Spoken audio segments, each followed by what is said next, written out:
Buat yang mau joget boleh, kakak-kakakku. Halo.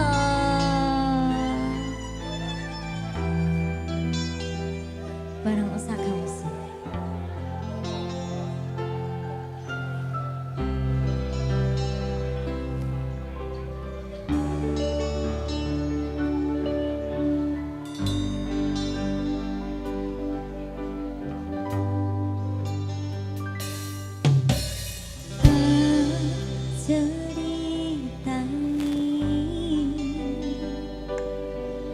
Cerita sing paling nglarani nalika bapak lunga tinggal ke keluarga nelongso nanging kudu tak terima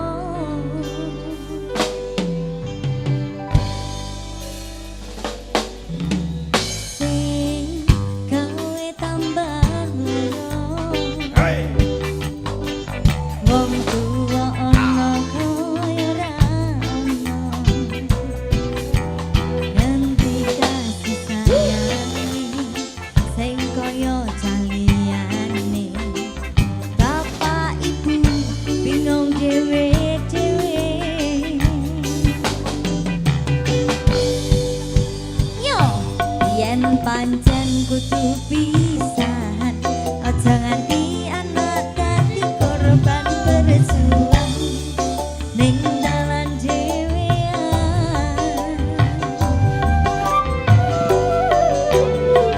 ora ono sing jaluk dilahirke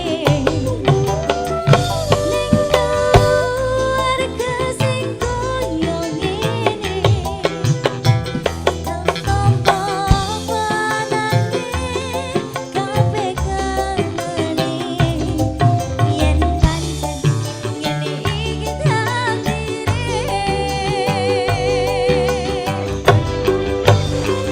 kudu iso kuat balungane mergo ra disangka wong tuwane kudu iso ngadeg dhewe ra ono janggalane ngene men anak sing rusak omahe oh saja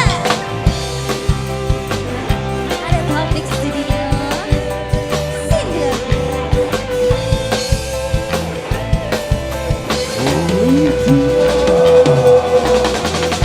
Osaka. Yo say.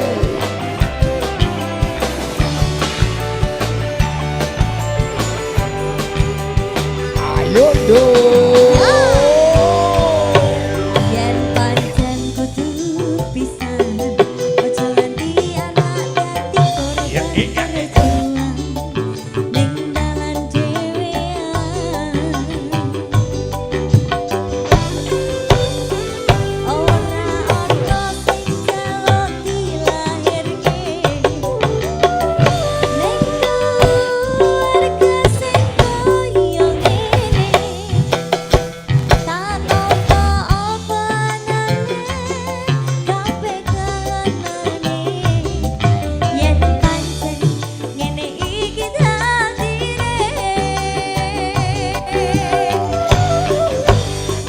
kudu iso kuat balungane mergo ora disangka wong tuwane kudu iso ngadeg dhewe ra ono janggalane ngene men anak sing rusak omahe Osaka.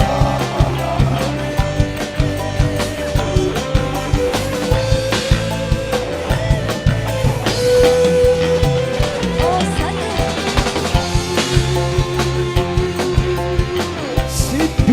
Sidu Audio Production. Terima kasih matur sembah nuwun. oh sana Ayo yo.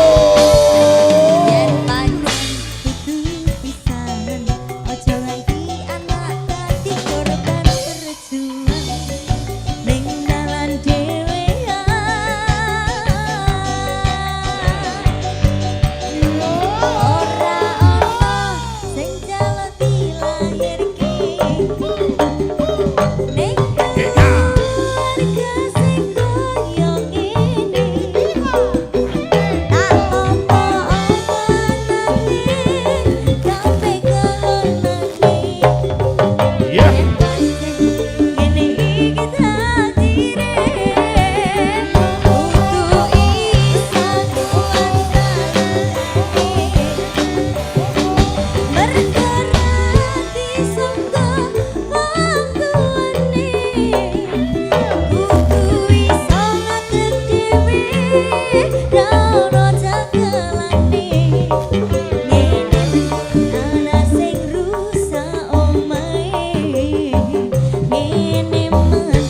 dari Oh saya. Saka